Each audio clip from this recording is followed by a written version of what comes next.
poster แบบนี้ប៉ុន្តែនាងខ្ញុំសូមមិនចែកម្លែកពាក់ព័ន្ធជាមួយនឹងផ្ទាំងឬក៏រូបភាពនេះទេបើសិនជាក្នុងករណីបងប្អូនណាចង់រៀនឬក៏ចង់នឹងបន្ថែមអាចចូលមើលនៅក្នុងវីដេអូរបស់នាងខ្ញុំតាម YouTube Channel របស់នាងខ្ញុំបន្ថែមទៀតពាក់ព័ន្ធជាមួយនឹងការ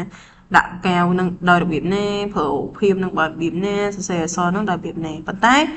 នៅថ្ងៃនេះផងដែរនាងខ្ញុំសូមបង្ហាញឬក៏ចែករំលែកពាក់ព័ន្ធជាមួយនឹងការធ្វើនៅឬក៏ design ទៅលើរូបភាពនៃអក្សរឬក៏ប្រភេទពួកអក្សរ font អក្សរហ្នឹងគួរតែចូលបែបម៉េចដាក់ colorful បែបម៉េចក៏ដូចជាប្រើ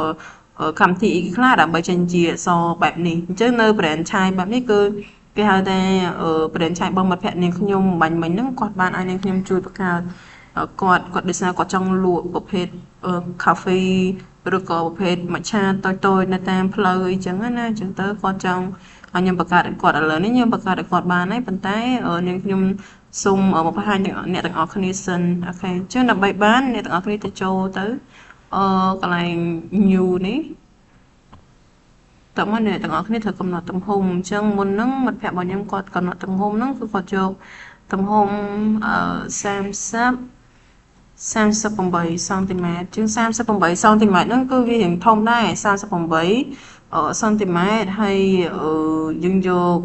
ខាងក្រោមនេះយើងយក30សង់ទីម៉ែត្រអត់យក38សង់ទីម៉ែត្រ4ជើងទេយើងយក30ហើយ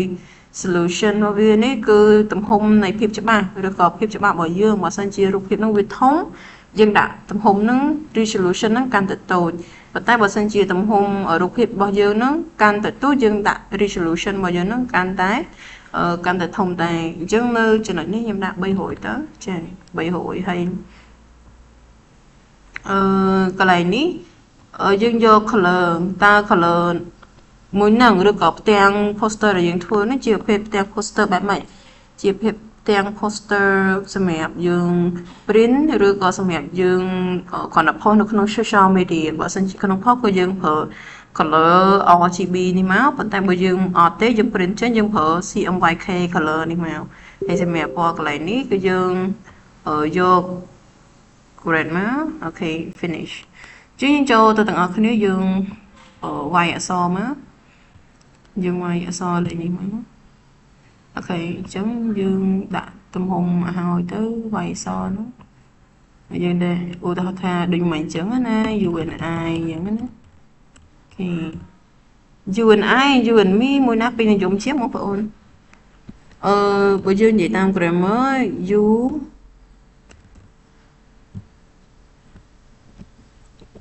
you and me វាយ៉ាងខុស grammar ប៉ុន្តែគេពេញនិយម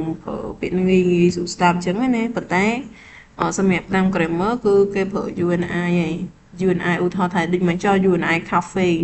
អញ្ចឹងកន្លែងពាក្យនេះយើងចុះ enter វាមក cafe COFFE មកអូខេអញ្ចឹងដល់ពេលយើងបានហើយយើងទាញវាមកគៀនមកអូខេនៅពេលដែលយើងទាញវាបានមកគៀនបែបនេះហើយយើងធ្វើមិនទៀតយើងចូលម្ដងទៀតបើមិនយើងចូលទៅកន្លែង layer របស់យើងមកចូលទៅកន្លែង layer របស់យើងឃើញ letter ដែលគេនិយាយថា if អញ្ចឹងយើងចូលកន្លែងនេះដើម្បីដាក់drop shadow របស់វាអូខេបងប្អូនឃើញឡើង color ហើយឃើញមាន color ណាអូខេដោយសារមុនហ្នឹងខ្ញុំទៅឡើងហើយអញ្ចឹងវាចេញ color មកអូខេអញ្ចឹងយើងដាក់ color អញ្ចឹងមកអូខេអញ្ចឹងវីដេអូនេះជាការស្រេចបើយើងចង់បានជារូបភាពរាងធំឬយើងសេរីមកគេនេះមកដើម្បីបានរូបភាពរាងធំណាបើយើងចង់បាននេះអក្សរធំយើងត្រូវលុបចេញមកហើយយើងដាក់អក្សរធំអូខេ UNI coffee បើយើងចង់បដូរជា color អក្សរនេះយើងអត់ស្រឡាញ់ពណ៌ហ្នឹងទេអត់ស្រឡាញ់ពណ៌ pink ហ្នឹងទេអញ្ចឹងយើងចូលទៅកន្លែងនេះហើយតែមកយើងជ្រើសរើសពណ៌ដែលយើងចូលចិត្តអូខេចំណាក់ពណ៌ស្វាយចាស់ស្វាយខ្ចីមានទាំងអស់ចង់ដាក់ខ្មៅក៏បានអីក៏បានតែ colorful វាស្អាតជាងហើយ green ក៏បានសាច់បងប្អូននិយាយទៅតម្រូវការដែលយើងចង់បានយើងចូលចិត្តចឹងណាចាអញ្ចឹងសម្រាប់វីដេអូនេះយើងមានតែប៉ុណ្្នឹងទេហើយមួយយ៉ាងទៀតខ្ញុំសូមចង់បញ្ជាក់ពាក់ព័ន្ធជាមួយនឹងភាពច្បាស់អញ្ចឹងភាពច្បាស់បងប្អូនទាំងអស់គ្នាចាំយើងចូលទៅតិចមួយសិនមកអូខេអញ្ចឹងភាពច្បាស់យើងចូលទៅកន្លែង FX នឹងទៅដែរបន្ទាប់មកយើងចូលទៅកន្លែងនេះឃើញទេអូខេយើងចូលកន្លែងហ្នឹង តមកនេះអូខេវា load ឲ្យមិញដោយសារខ្ញុំសេរីអញ្ចឹងបងប្អូនសេរីពី smooth ចង់មក smooth យើង smooth ឡើងនេះឃើញទេឃើញស្អាតទេអូខេយើងថយក្រោយយើងមើលទៅលើអក្សររបស់យើង smooth យើងយកប៉ុណ្នេះបើយើងអត់ចង់មក smooth ខ្លាំងពេកយើងយកតាមនេះមកណាអូខេបានប៉ុណ្ណឹងណាអូខេជាការស្រេចអញ្ចឹងចំហៀងនេះយើងដាក់រូបអីផ្សេងទៀតមកក៏បានដែរឧទាហរណ៍ថាយើងចង់បានរូបភាពថ្មីដូចមិញអញ្ចឹងណាយើងចង់បានរូបភាពថ្មីឬក៏ប្រភេទរូបភាពតែមើលទៅវាតាក់ទាញជាដូចរូបនេះអញ្ចឹងយើង copy មកក៏បានដែរឲ្យយើងយូរពេក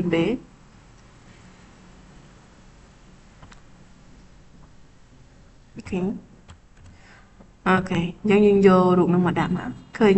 ប៉ុណ្ណឹងជាការស្រេចហើយបើសិនជាក្នុងករណីយើងចង់បន្ថែមដូចរបស់គេដែរណាខាងក្រោមនោះដែរយើងចូលទៅរូបហ្នឹងហើយយើង copy វាយកមកដាក់បញ្ចូលនៅខាងក្រោមនេះមករួចរាល់អូខេជាងយើងសេរីតាមការចង់បានរបស់យើងនោះមកអូខេចា៎ទេបងប្អូនហ្នឹងហើយបើសិនជាស្អាតឬក៏ចូលចិត្តអីសូមជួយចែកម្លែកនៅវីដេអូដែរពាក់ព័ន្ធជាមួយនឹងការធ្វើជា logo បន្តិចបន្តួចនេះផងចាអរគុណច្រើនហើយយើង save វាផងអូខេ complete save តែ complete save ចប់ហ្មងចាអរគុណជំរាបលាជួបគ្នានៅវីដេអូបន្ទាប់ទៀត